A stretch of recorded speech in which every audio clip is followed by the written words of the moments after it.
मुर्गा मछली का व्यापार कर रहे थे, बिजनेस। अच्छा। हाँ, आपका कथा सुनते सुनते मेरा माइंड में ऐसा आया जो हम बोल नहीं पा रहे जी जी। तो हम बोलें कि हम मुर्गा करनी छोड़ेंगे, तब हम गुरुजी के पास जाएंगे। जी। तो 3 महीना हो गया, मेरा बंद हो गया, मैं पहुंचा हूँ। तो आप अब क्या काम करते हैं? मैं वेजिटेबल का दुकान करता हूँ। तो आपका अच्छा चल रहा है? थोड़ा बहुत चल रहे हैं। तो दाल रोटी चल रही है? हाँ जी। तो पहले ज़्यादा पैसा कमाते थे कि अब ज़्यादा कमाते हैं? नहीं, पहले ज़्यादा 20,000 तक कमा लेते थे। अब ऐसे 8,000 10,000 तक। हाँ, तो अभी धीरे धीरे ये बढ़ेगा ना। आपने अभी महीने 2 महीने से शुरू किया होगा। हाँ जी। तो धीरे धीरे ये बढ़ेगा। अच्छा, ठीक है। और आप 20,000 पहले कमाते थे तो अब 50,000 भी कमाओगे। हाँ जी गुरु जी, बिल्कुल आपका निश्चित। आशीर्वाद। मेरा पंडित जी भी कृष्णा भगवान का मंदिर में पूजा करते हैं, उसको भी बुलाएं, देखें। सही है। एकादशी भी मानते हूँ। बिल्कुल। आपका कथा सुन के मेरा बहुत परिवर्तन हुआ। देखो कितना बड़ा परिवर्तन है ना, कि इनके खुद के मुर्गा की दुकान थी, लेकिन उन्होंने मछली का दुकान भी थी। मछली की दुकान थी, लेकिन उन्होंने कथा सुनने के बाद मछली मुर्गा की दुकान बंद की और साग सब्जी की दुकान स्टार्ट कर दी। सर नहीं पाप ना हो। नहीं भी बंद हो सकता, लेकिन हम बोल देते हैं जो गुरुजी के पास जाएंगे तो हम मुर्गा काटने छोड़ेंगे। तो मेरा बुखार हो गया 1 महीना तक, मैं दुकान भी मेरा बंद हो गया। बंद होने के बाद आज करने का इच्छा नहीं हुआ जी। तो हम सोचे कि भगवान का ही दुआ था।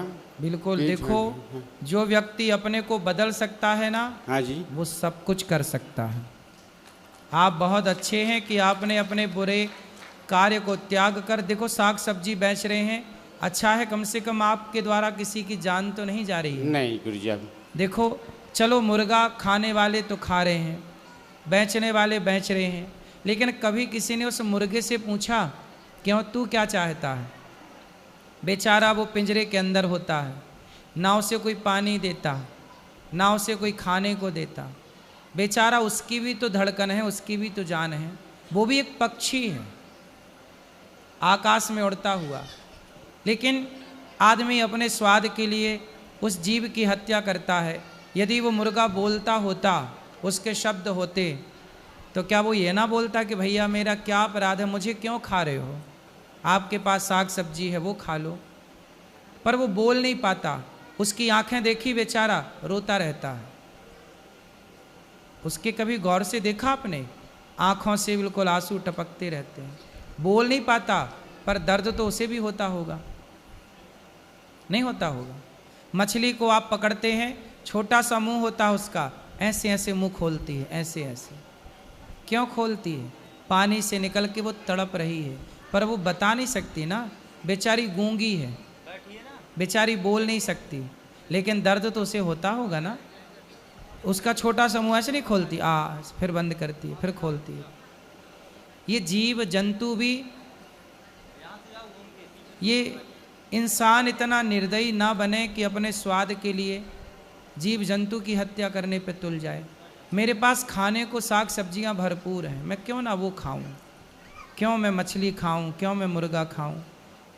मैं उस मुर्गे को दाना डालूं, मैं उस मछली को पानी में रखूं, मैं उसे जीवन दूं, मैं उसका जीवन ना छीनूं। मैं बचपन में गाय चराता था, तो मैं एक नदी के किनारे गाय चराने जाता था। हमारे गांव में एक छोटी सी नदी है, तो वहाँ पे ना एक आदमी आता था, वो जाल बिछा के मछलियों को पकड़ता था। तो वो एक इतना बड़ा उसका बर्तन था, वो सारी मछलियों को उसमें डाल लेता था, और वो डाल के ना किसी काम में लग जाता था। तो मैं वहाँ रहता था, तो बहुत सारी मछलियों को मैं जल्दी जल्दी उठा के ना पानी में फेंक देता था। पूरी तो नहीं फेंक सकता था, पूरी फेंकूँ तो वो मेरे को मारने लग जाए, लेकिन मैं छोटा था उस समय, पर मैं उन मछलियों को जब तड़पते देखूं तो मैं तुरंत उनको पानी में फेंक देता था। तो मैं किसी की देखो जान बचाऊं, मैं किसी की जान लूं क्यों? शायद वो मछलियों की दुआ लग गई मुझे कि मैं आज आप लोगों की सेवा कर पा रहा हूं।